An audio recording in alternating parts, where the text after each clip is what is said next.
Okay, I'm going to work our way through exercise B. There's lots of things here to look at.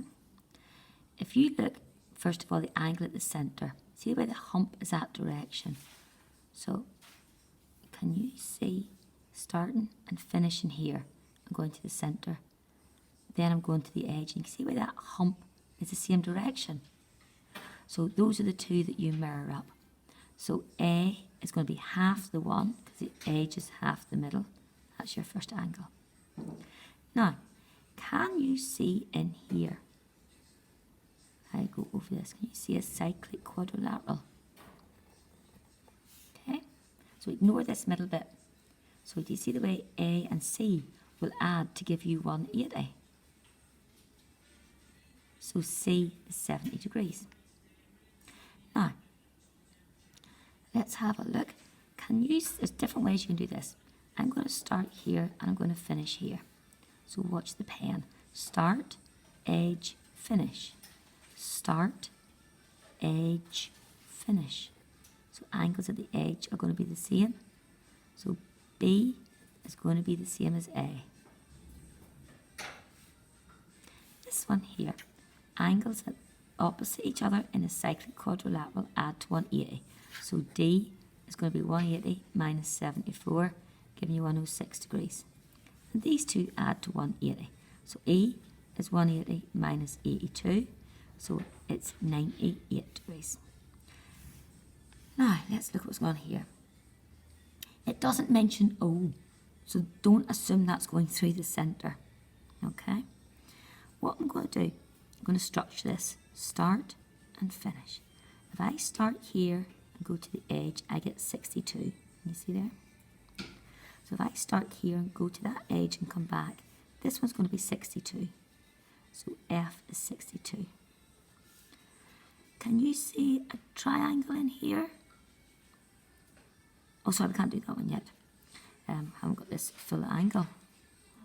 Right. I'm looking to see, where did 38 come from? If you start here where my finger is and go to here, follow the pen. And if I start here and go this way, I can also get 38. So I'm going to put 38 in here. Don't know if I need that yet, but more angles I can get, the better. I've just spotted the cyclic quadrilateral. Can you see that? So this whole angle here is 38 plus 62. So that whole angle is 100. So over here, this whole angle has to be 180 minus 100, because remember opposites add to 180. So that whole angle has to be 80. That helps me find this bit of it. 80 minus 48, that has to be 32 degrees. Now, does that help me at all? So I now know this is 32. I'm trying to get G, it's the one I'm missing. So where does G come from? Can you see me starting here and finishing here? That gets me G. If I start here and go to this edge and finish the same bit, they're the same. So G is 32. Now I do know that is tricky. If you're not following that, don't worry too much. That's a very hard example. Number 4, ignoring this bit, can you see your diameter? So this angle is 90, so I can work out H because it's a triangle. So 180 minus 47 minus 90 gives me 43 degrees. That gets me H. So H is 43. Now, to work out the one at the edge, but you've got a cyclic quadrilateral. If you can just see in there, the cyclic quadrilateral. So opposite angles add to 180. So I is 180 minus H, which is 137 degrees. Number 5. Right. Can you see the cyclic quadrilateral in there? 4-sided shape. Opposite angles add to 180. So this is J is 180 minus 144. So J is 36 degrees. So if that's 36, the one at the centre is double it. So 36 times 2, 72 degrees. And the last one, opposite angles add to 180. So L is 180 minus 57, so it's 123 degrees. Opposite angles at 180, so I can work out this angle in here.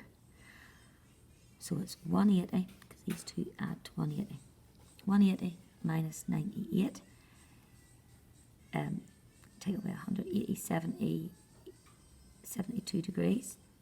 And then you're going to work out M.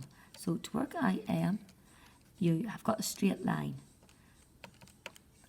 Sorry, 82 degrees, I knew there was something wrong there. 82 degrees, that's better. So M is a straight line, this is 82. So just down the bottom here, M equals 180 minus 36 minus 82. So just relying on a calculator this time rather than my mental arithmetic, just in case I make a mistake. And it is 62 degrees.